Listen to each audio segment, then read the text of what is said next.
Hi friends, உங்கள் தொழில் சேனலுக்கு உங்கள் எல்லாரையும் நான் வரவேற்கிறேன்.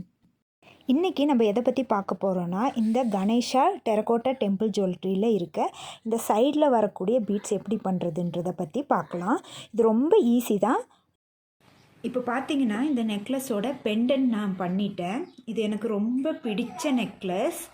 இது வந்து ஒரு 20 to 25 டைம்ஸாவது இந்த நெக்லஸ் நான் பண்ணியிருப்பேன். அவ்வளோ எல்லார்கிட்டையும் நல்லா ரீச் ஆகிற ஒரு நெக்லஸோட டிசைன். அப்புறம் எனக்கும் பர்சனலி ரொம்ப பிடிச்சது. இந்த நெக்லஸோட இந்த பெண்டன்ட் எப்படி பண்ணுறதுன்ற வீடியோ வந்து தெரியாமல் டெலீட் ஆயிடுச்சு. ஸோ இன்னொரு வாட்டி நான் செய்யும்போது இந்த வீடியோ உங்களுக்கு நான் ஷேர் பண்ணுறேன்.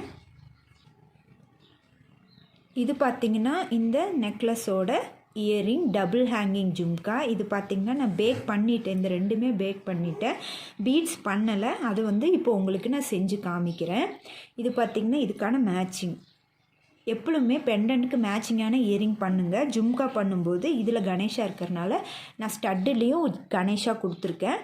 ஸோ அதுக்கான மேட்சிங் டபுள் ஹேங்கிங் ஜும்கா பண்ணியிருக்கேன். இது ரெண்டும் பேக் பண்ணியாச்சு.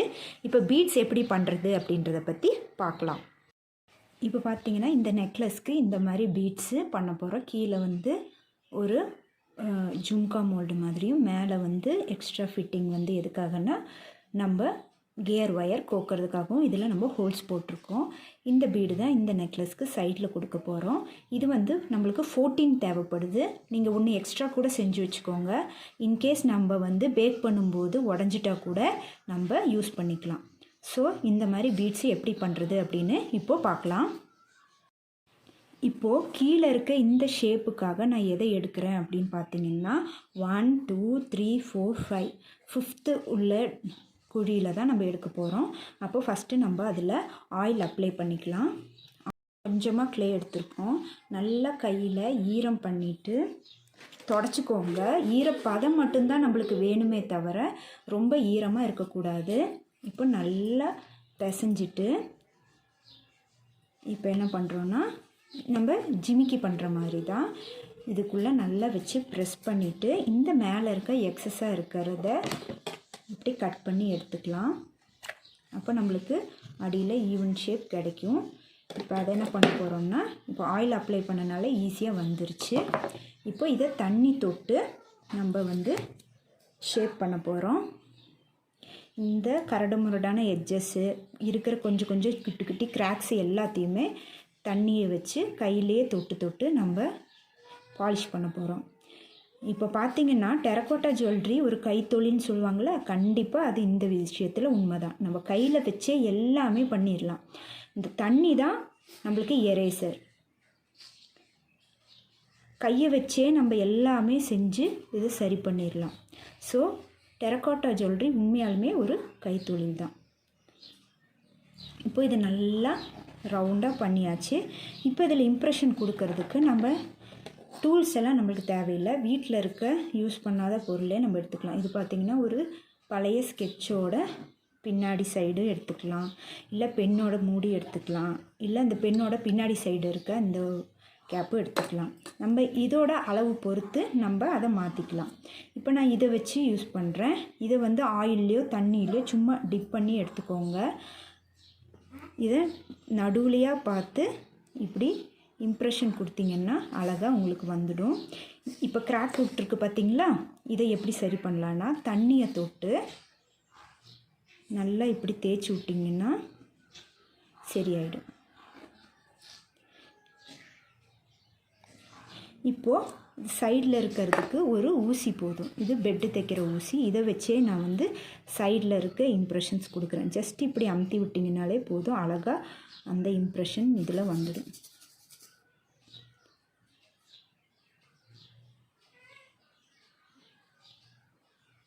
இப்போ கீழே இருக்கிறத நம்ம ரெடி பண்ணியாச்சு. அடுத்து இதுக்கு மேலே செட் பண்ணக்கூடியது தான் நம்ம பார்க்க போகிறோம். இப்போ இந்த சைஸுக்கு நான் என்ன பண்ண போகிறேன்னா 1 2 3 4 4ம் 3யும் சேர்த்து எடுக்க போகிறேன். அப்போ இந்த இதில் வந்துடும் சைஸில்.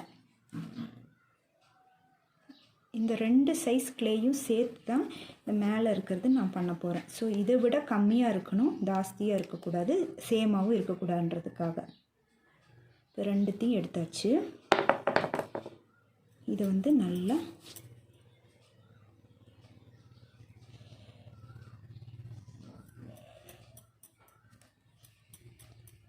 சுற்றிக்க போகிறோம்.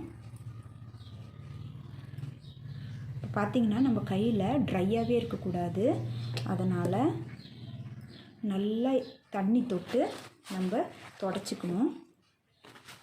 ஈரப்பதம் எப்பளும் இருந்துகிட்டே இருக்கணும். நான் நல்லா தொடச்சிக்கிறேன். இப்போ பார்த்திங்கன்னா இந்த பாலை நல்லா உருட்டிட்டு ஒரு ட்ரையாங்கிள் ஷேப் கையிலேயே பண்ண போகிறோம். சைஸ் வேணால் வச்சு பார்த்துக்கோங்க எந்த அளவுக்கு நம்ம கரெக்டாக பண்ணணும் அப்படின்ட்டு. ஏன்னா எல்லாமே ஈவனாக இருக்கணும் இல்லைங்களா.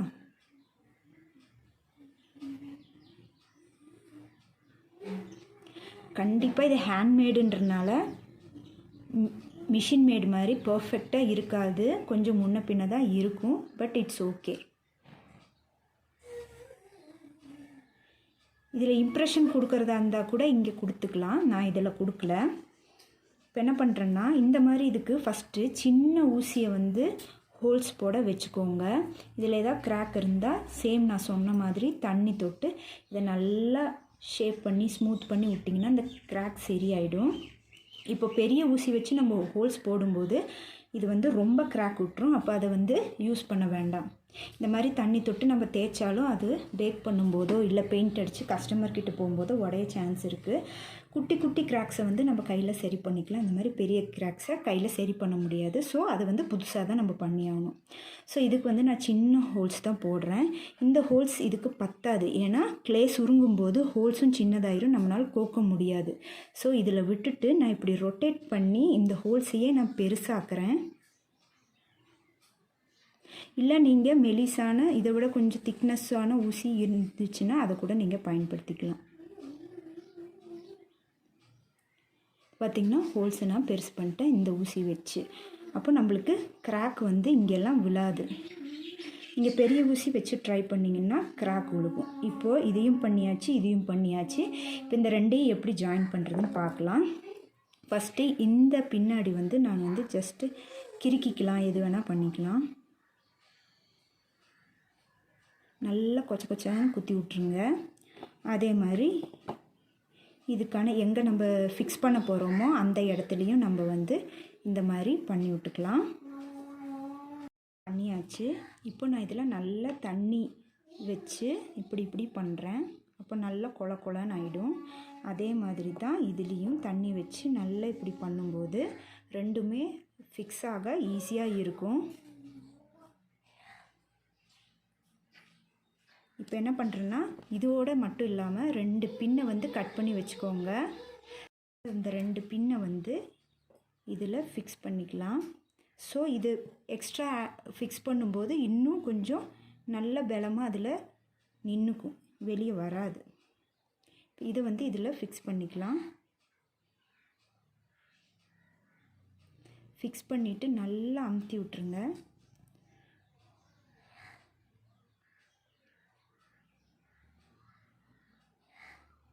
அமுத்தி விட்டுட்டு இந்த இதை தண்ணியில் தொட்டே நம்ம என்ன பண்ண போகிறோம், ஸ்மூத் பண்ண போகிறோம்.